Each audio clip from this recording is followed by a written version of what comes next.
Good morning everybody, welcome to my channel. Friends, బాగా చదువుతున్నారా? నాకైతే చాలామంది నిరాశలో ఉన్నారని అనిపిస్తుంది. ఎందుకంటే నాకు వ్యూస్ రావట్లేదని చెప్పట్లేదు. చాలామంది వీడియోస్ చేస్తున్నారు, చాలామంది క్లాసెస్ చేస్తున్నారు, కష్టపడి చేస్తున్నారు. కానీ మీరు మీరు చూడట్లేదని తెలిసిపోతుంది. ఎందుకు అలా అంటున్నానంటే, నోటిఫికేషన్ గురించి ఆలోచిస్తూ మీరైతే టైం వేస్ట్ చేయదు. టైం వేస్ట్ చేస్తే నోటిఫికేషన్ వచ్చిన తర్వాత మనకు టైం ఉండకపోవచ్చు.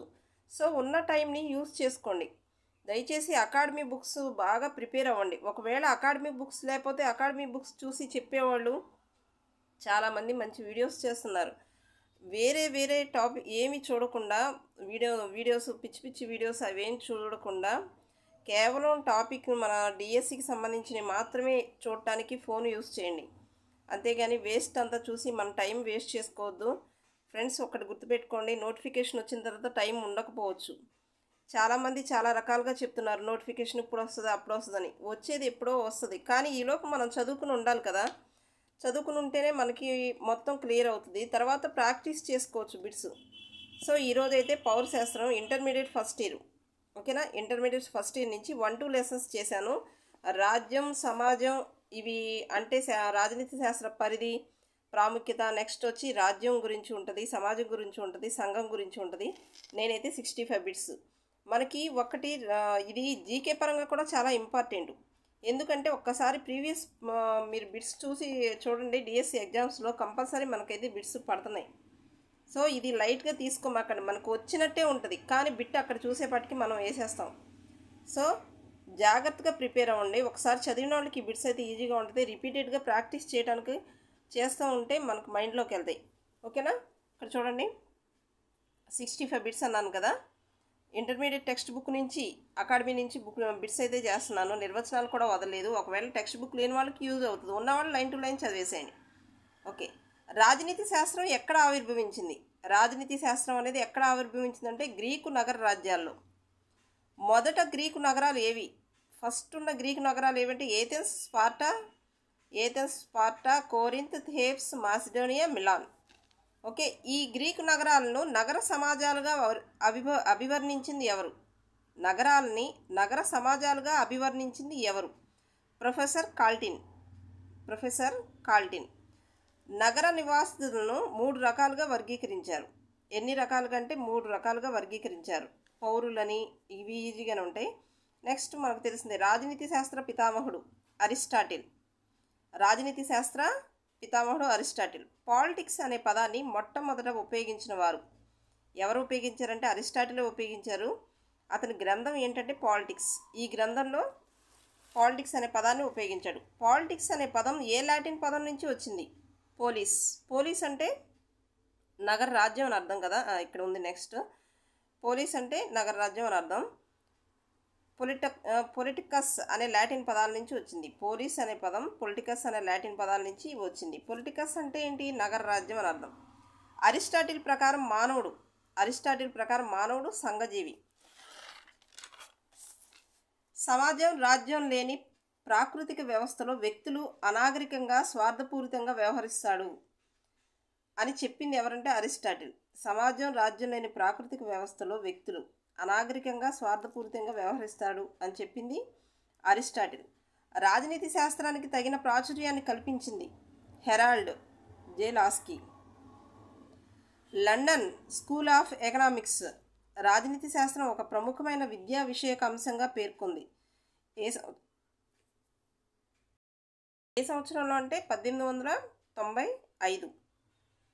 లండన్ స్కూల్ ఆఫ్ ఎకనామిక్స్ అనే రాజనీతి శాస్త్రం ఒక ప్రముఖమైన విద్యా విషయక అంశంగా పేర్కొంది 1895లో. ఫ్రెండ్స్, ఎవరైనా లైక్ చేయకపోతే లైక్ చేయండి, ఓకే. షేర్ చేయండి, టెక్స్ట్ బుక్లో ఉన్న వాళ్ళకి యూజ్ అవుద్ది. రాజనీతి శాస్త్రం రాజ్యంతో ఆరంభమయ్యి రాజ్యంతోనే అంతమవుతుంది. అంటే ఇక్కడ కీవర్డ్స్ గుర్తుపెట్టుకుంటారని ఇలా చెప్పాను. ఆరంభం, అంతం. దీని గురించి చెప్పింది ఎవరంటే గార్నర్. రాజనీతి శాస్త్రం అంటే రాజ్యం గతంలో ఎలా ఉండేదో, వర్తమాన కాలంలో ఎలా ఉన్నదో విశ్లేషించి భవిష్యత్తు కాలంలో ఎలా ఉండాలో అనే అంశంపై జరిపే రాజకీయ నైతిక చర్చల సారాంశం అన్నది ఆర్జీ గెటిల్. ఇక్కడకు చూడండి కీవర్డ్స్: గతం, వర్తమానం, భవిష్యత్తు. ఇది రాజనీతి శాస్త్రం గురించి చెప్పింది ఎవరంటే గెటిల్. రాజ్య మనుగడకు అభివృద్ధికి అధ్యయనం చేసేది రాజనీతి శాస్త్రం. మనుగడకి అభివృద్ధికి అని చెప్పింది అప్పాదొరై. ఓకే, ప్రభుత్వాన్ని గురించి అధ్యయనం చేసేది రాజనీతి శాస్త్రం అని చెప్పింది లీకాక్, జాన్ రిచర్డ్ సిలీ. ఇంకా చాలామంది ఉన్నారు. ప్రభుత్వాన్ని గురించి అధ్యయనం చేస్తుంది అని చెప్పింది మాత్రం వీళ్ళనమాట. రాజ్యం ప్రభుత్వ సూత్రాలను అధ్యయనం చేసే శాస్త్రమే రాజనీతి శాస్త్రం. డిమాక్. రాజ్యం ప్రభుత్వ సూత్రాలను అధ్యయనం చేసే శాస్త్రమే రాజనీతి శాస్త్రం. డిమాక్. నెక్స్ట్, రాజనీతి శాస్త్రం ఎవరు ఎప్పుడు ఎక్కడ ఏమి ఎలా పొందుతున్నారో అధ్యయనం చేసే శాస్త్రం రాజనీతి శాస్త్రం. హిల్మ్యాన్. ఎవరు ఎప్పుడు ఎక్కడ, ఇవి కీ పాయింట్స్ గుర్తుపెట్టుకోండి. ఎవరు ఎప్పుడు ఎక్కడ ఏమి ఎలా ఇలా చెప్పేది రాజనీతి శాస్త్రం అని చెప్పింది హిల్మాన్. సమాజంలో అధికారానికి సంబంధించింది రాజనీతి శాస్త్రం. సమాజంలో అధికారానికి సంబంధించింది రాజనీతి శాస్త్రం అంది విలియం ఏ రాబ్సన్. రాజనీతి శాస్త్రం ఒక కళ అని చెప్పింది మాత్రం జేఎస్ మిల్. కళ. రాజనీతి శాస్త్ర అధ్యయనం వ్యక్తికి సమాజానికి ఎంతో ప్రాముఖ్యత గలదిగా ఉండాలి అని అన్నది దిలాన్. అంటే అతను ఒక పండితుడు. వ్యక్తికి సమాజానికి ఎంతో ప్రాముఖ్యత కలిగినగా ఉండాలని చెప్పింది దిలాన్. సామాజిక సంస్థలన్నింటిలో కంటే సర్వోన్నతమైంది రాజ్యం. ఇక్కడి నుంచి రాజ్యం బిట్స్ వస్తాయన్నమాట. సామాజిక సంస్థలన్నింటిలో కంటే సర్వోన్నతమైంది రాజ్యం. ప్రాచీన గ్రీకు నగర రాజ్యాలు అత్యంత ప్రభావం కలిగి ఏ శతాబ్దాల్లో ఉండేవి? అంటే ఏ శతాబ్దంలో అత్యంత ప్రభావం కలిగినగా ఉన్నాయని అర్థం. ఏ శతాబ్దాల్లో అంటే 5-4 శతాబ్దంలో. 4-5 నేను ఇవ్వలేదు, వాడు టెక్స్ట్ బుక్లో 5-4 అన్నారు. 4-5 శతాబ్దాల్లో అంటే వాటి ప్రభావం ఎక్కువగా ఉందన్నమాట. గ్రీసుకు చెందిన వలస ప్రాంతాల్లో మొదట నగరరాజ్యం ఎక్కడ ఏర్పడిందంటే ఇటలీలో. ఆధునిక జాతి రాజ్య వ్యవస్థ ఆవిర్భావానికి దోహదపడింది జాతుల స్వయం నిర్ణయాధికార సిద్ధాంతం. ఆధునిక జాతి రాజ్య వ్యవస్థ ఆవిర్భావానికి దోహదం చేసింది జాతుల స్వయం నిర్ణయాధికార సిద్ధాంతం. ప్రాచీన రోమన్లు రాజ్యానికి బదులుగా ఏ పదాన్ని వాడారు? సివిటాస్. ప్రాచీన రోమన్లు రాజ్యానికి బదులుగా ఏ పదాన్ని వాడారంటే సివిటాస్. ఎవరు వాడిందంటే రోమన్లు. మొదటిసారిగా రాజ్యం అనే పదాన్ని ఏ పదంతో సూచించాడు? ఎవరంటే ఇక్కడ మ్యాకియావెల్లి. ఏ పదంతో సూచించాడంటే రాజ్యం అనే పదాన్ని లా స్టాటో అనే పదంతో సూచించాడు. సూచించింది ఎవరంటే మ్యాకియావెల్లి. నెక్స్ట్, మ్యాకియావెల్లి రచించిన గ్రంథం ద ప్రిన్స్ చాలా ఇంపార్టెంట్ అండి. రాజ్యాన్ని రిపబ్లిక్గా వ్యవహరించింది బోడిన్. రాజ్యం అనేది అధికారాన్ని చెలాయించే సంస్థ అన్నది ఎవరంటే మ్యాకియావెల్లి. రాజ్యం మీద బిట్స్ కంపల్సరీ డిఎస్సిలో వచ్చినాయి కూడా, కావాలంటే చెక్ చేసుకోండి ప్రీవియస్ పేపర్స్లో. రాజ్యానికి అపరిమిత అధికారాలు ఉంటాయని వాదించింది థామస్ హాబ్స్ 17వ శతాబ్దంలో. రాజ్యానికి అపరిమిత అధికారాలు ఉంటాయి అంటే ఎక్కువ, పరిమితం కాదు, ఇంకా ఎక్కువ అధికారాలు ఉంటాయని వాదించింది థామస్ హాబ్స్. రాజ్యాన్ని ఆధునిక కాలంలో వర్గ నిర్మాత సంస్థగా భావించింది ఎవరు? సామ్యవాదులు, సోషలిస్ట్స్ అంటారు కదా. మానవునికి సుఖప్రదమైన గౌరవప్రదమైన అంటే ఇవి కీవర్డ్స్ అని ఇవే రాశాను, ఇంకా చాలా ఉంది. జీవనాన్ని ఇలా గ్రామాల సముదాయం రాజ్యం అని చెప్పింది ఎవరంటే అరిస్టాటిల్. ఈ వర్డ్స్ గుర్తుపెట్టుకోండి. సుఖప్రదమైన గౌరవప్రదమైన అంటే రాజ్యం గురించి చెప్పిందనమాట. ఎవరంటే అరిస్టాటిల్. ఒక నిర్ణీత ప్రదేశంలో నివసిస్తూ రాజకీయంగా వ్యవస్థీకృతమైన రాజ్యం అని చెప్పింది. ఒక నిర్ణీత ప్రదేశంలో నివసిస్తూ రాజకీయంగా వ్యవస్థీకృతమైందే రాజ్యం అని చెప్పింది బ్లంట్ షిలీ. రాజ్యం అంటే హేతువు అన్నది ఎవరంటే జీన్ బోడిన్. రాజ్యం అంటే హేతువు అని చెప్పింది జీన్ బోడిన్. మానవాళిలోని నిర్ణీత భాగమే రాజ్యం. బర్జెస్. మానవాళిలోని నిర్ణీత భాగమే రాజ్యం అని చెప్పింది బర్జెస్. వ్యవస్థీకృత ప్రభుత్వానికి విధేయులుగా ఉండే ప్రజా సముదాయమే రాజ్యం. గార్నర్. వ్యవస్థీకృత ప్రభుత్వానికి విధేయులుగా ఉండే ప్రజా సముదాయమే రాజ్యం. గార్నర్. ప్రభుత్వం పాలితులుగా అంటే ఈ రెండిట్ల మీద కీ పాయింట్స్ వచ్చి రాజ్యం గురించి చెప్పింది ఎవరంటే హెరాల్డ్ లాస్కీ. రాజ్యం యొక్క లక్షణాలు చాలా ఇంపార్టెంట్. ప్రజలు, ప్రదేశం, ప్రభుత్వం, సార్వభౌమాధికారం. ప్రజలు, ప్రభుత్వం, ప్రదేశం, సార్వభౌమాధికారం ఇవన్నమాట 4 చాలా ఇంపార్టెంట్ లక్షణాలు. ఒకానొక ప్రదేశంలో శాశ్వత ప్రాతిపదికపై నివసించే ప్రజా సముదాయాన్ని ఏమంటారు? జనాభా. ఒకానొక ప్రదేశంలో శాశ్వత ప్రాతిపదికపై నివసించే ప్రజా సముదాయాన్ని ఏమంటారంటే జనాభా అంటారు. ప్లేటో ఆదర్శ రాజ్య జనాభా ఇది కూడా అంతేనండి, చాలా ఇంపార్టెంట్. 50-40 5040 అంతకంటే ఎక్కువ మించకూడదన్నమాట జనాభా. రూసో ప్రకారం ఆదర్శ రాజ్య జనాభా ఎంత అంటే 10,000 ఉండాలని భావించాడు అతను. నౌరు జనాభా ఇన్ టెక్స్ట్ బుక్, ప్రజెంట్ కాదు, ఇది టెక్స్ట్ బుక్లో ఉన్నది. 1000 మంది నౌరు, అదొక దేశం. ఉత్తమ పౌరులు ఉత్తమ రాజ్య రూపకల్పనకు దోహదకారుగా ఉంటారని చెప్పింది అరిస్టాటిల్. ఉత్తమ పౌరులు ఉత్తమ రాజ్య రూపకల్పనకు దోహదకారిగా ఉంటారని చెప్పింది అరిస్టాటిల్. రాజ్యానికి ప్రాణం ప్రభుత్వం. రాజ్య ఆశయాలను నెరవేర్చేది ప్రభుత్వం. ప్రభుత్వం లేని ప్రజా సముదాయం అసంబద్ధమైన అరాచకమైన గుంపుగా మిగిలిపోతుంది అన్నది ప్రొఫెసర్ గెటిల్. ప్రభుత్వం లేని ప్రజా సముదాయం అసంబద్ధమైన అరాచకమైన గుంపుగా మిగిలిపోతుంది అని చెప్పింది ఎవరంటే ప్రొఫెసర్ గెటిల్. ప్రభుత్వం అనే యంత్రాంగం ద్వారానే రాజ్య విధానాలు రూపొందించబడి క్రమబద్ధం చేయబడటంతో పాటు ప్రజల సాధారణ ప్రయోజనాలన్నీ నెరవేర్చబడతాయి అని చెప్పింది ప్రొఫెసర్ గార్నర్.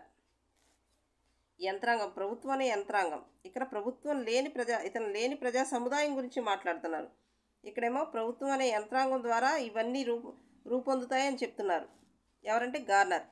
రాజ్యాన్ని ఇతర సంస్థల నుంచి వేరు చేసేది సార్వభౌమాధికారం. ఓకే, అత్యున్నత తిరుగులేని అధికారం దేనికి ఉంటుందంటే సార్వభౌమాధికారం. రాజ్యం యొక్క లక్షణాల్లో 4వది సార్వభౌమాధికారం.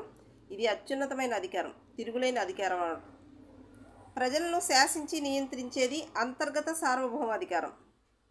ప్రజలను నియంత్రించేది శాసించేది ఏంటంటే అంతర్గత సార్వభౌమాధికారం. ప్రతి రాజ్యం ఇతర రాజ్యాల నుంచి స్వతంత్రంగా ఉంటుంది.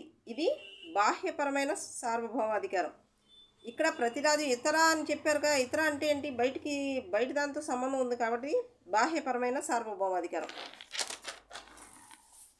రాజ్యం లక్షణాలు: అంతర్జాతీయ గుర్తింపు, శాశ్వతత్వం, సాధారణ విధేయత, ప్రజాభీష్టం. అంతర్జాతీయ గుర్తింపు, శాశ్వతత్వం, సాధారణ విధేయత, ప్రజాభీష్టం. ఫ్రెండ్స్, బిట్స్ని అయితే నెగ్లెక్ట్ చేయకండి, కంపల్సరీ చదవండి. చదివితే వస్తాయి. నోటిఫికేషన్ చూస్తూ మీ టైం వేస్ట్ చేసుకోకండి. నోటిఫికేషన్ ఎప్పుడు వచ్చినా సరే చదివేసామని కనీసం ఒక సంతృప్తన్నా మిగులుతుంది. ఓకే, చదివేయండి, తర్వాత ప్రాక్టీస్ బిట్స్ చేయండి. యుఎన్ఓ చైనాను ఒక సార్వభౌమ రాజ్యంగా గుర్తించింది ఎప్పుడంటే 1970. ఐక్యరాజ్య సమితి చైనాని సార్వభౌమ రాజ్యంగా గుర్తించింది ఎప్పుడు, ఏ సంవత్సరంలో అంటే 1970. ప్రజాభీష్టం రాజ్యానికి గల అత్యంత ముఖ్యమైన లక్షణం అని అన్నది ఎవరు? విల్లోబీ. ప్రజాభీష్టం అనేది రాజ్యానికి ఉన్న అత్యంత ముఖ్యమైన లక్షణం అని చెప్పింది విల్లోబీ. కొన్ని ఉమ్మడి లక్ష్యాలను సాధించేందుకు సమైక్యం చెందిన వ్యక్తుల సమూహం ఏంటంటే సమాజం. కొన్ని ఉమ్మడి లక్ష్యాలను సాధించేందుకు సమైక్యం చెందిన వ్యక్తుల సమూహమే సమాజం కదా. అది వ్యక్తులు ఏర్పరచుకున్న ఆర్థిక, మత, రాజకీయ, సాంస్కృతిక సంస్థల సమ్మేళనమే సమాజం. సమాజం అనేది ఒక పద్ధతి. ఇది సమాజంలో గల ప్రజలు ఆచరించే పద్ధతులు, అలవాట్లతో కూడుకుని ఉండటంతో పాటు వివిధ వర్గాల మధ్య సహకారం, సర్దుబాటుతో ఏర్పడుతుంది అని చెప్పింది మెకైవర్. ఒక పద్ధతి అని చెప్పి సహకారం, సర్దుబాటు అని కీవర్డ్స్ వస్తే మాత్రం అది మెకైవర్. ఓకే, రాజ్యం రాజకీయ వ్యవస్థ అయితే సమాజం ఏంటి? రాజ్యం అనేది రాజకీయ వ్యవస్థ, మరి సమాజం అనేది సాంఘిక వ్యవస్థ. అంటే వ్యక్తులకు సంబంధించింది కదా, వ్యక్తులు సమాజానికి సంబంధించింది సాంఘిక వ్యవస్థ. రాజ్యానికి దండనాధికారం ఉంది, సమాజానికి దండనాధికారం ఉంటుందా? ఉండదు. ఎందుకంటే ఎవరన్నా తప్పు చేస్తే రాజ్యంలో శిక్షార్హులు శిక్షని అనుభవిస్తారు, కానీ సమాజంలో ఆ అధికారం లేదు. రాజ్యం సమాజంలోని అతి ముఖ్య భాగం అయితే రాజ్యం కంటే సమాజం విస్తృతమైంది. రాజ్యం, సమాజం ఒకదానికొకటి పెనవేసుకున్నాయి అని చెప్పింది బార్కర్. చాలా ఇంపార్టెంట్ ఇది. ఒకదానికొకటి పెనవేసుకుంటాం అంటే ఇక్కడ చెప్పింది రాజ్యం గురించి, సమాజం గురించి బార్కర్. ఒక నిర్దిష్ట లక్ష్యం లేదా కొన్ని లక్ష్యాల కోసం సమైక్యమైన ప్రజా సముదాయమే ఏంటది? సంఘం. ఒక నిర్దిష్ట లక్ష్యం లేదా కొన్ని లక్ష్యాల కోసం సమైక్యమైన ప్రజా సముదాయమే సంఘం. నేనే రాజు నేనే రాజ్యం అని చెప్పింది 14వ లూయి. రాజ్యానికి చెందిన మెదడు అని దేన్ని అంటారు? ప్రభుత్వాన్ని. రాజ్యానికి చెందిన మెదడు అని దేన్ని అంటారంటే ప్రభుత్వాన్ని. రాజ్యం అమూర్తమైన సంస్థ, కంటికి కనిపించదు కదా. అమూర్తం అంటే కంటికి కనిపించదు. అయితే ప్రభుత్వం అనేది స్పష్టమైంది, నిర్దిష్టమైంది. ఫ్రెండ్స్, కొంచెం అయితే స్పీడ్గా రాశాను, ఎందుకంటే మీకు ఎక్కువ కంటెంట్ మీ వరకు వెళ్ళాలని కొంచెం స్పీడ్తో రాశాను. ఓకేనా? లైక్ చేయండి, షేర్ చేయండి, సబ్స్క్రైబ్ చేయండి. మీరు ఎక్కువ లైక్ చేస్తే చాలామందికి వెళ్తుంది, వీడియోకి చాలామందికి వెళ్తుంది. టెక్స్ట్ బుక్ లేని వాళ్ళకి యూజ్ అవుతుంది. మనకున్న అవకాశాలు అందరూ ఉపయోగించుకోవాలని నా ఉద్దేశం అన్నమాట. ఓకేనా ఫ్రెండ్స్? Thank you for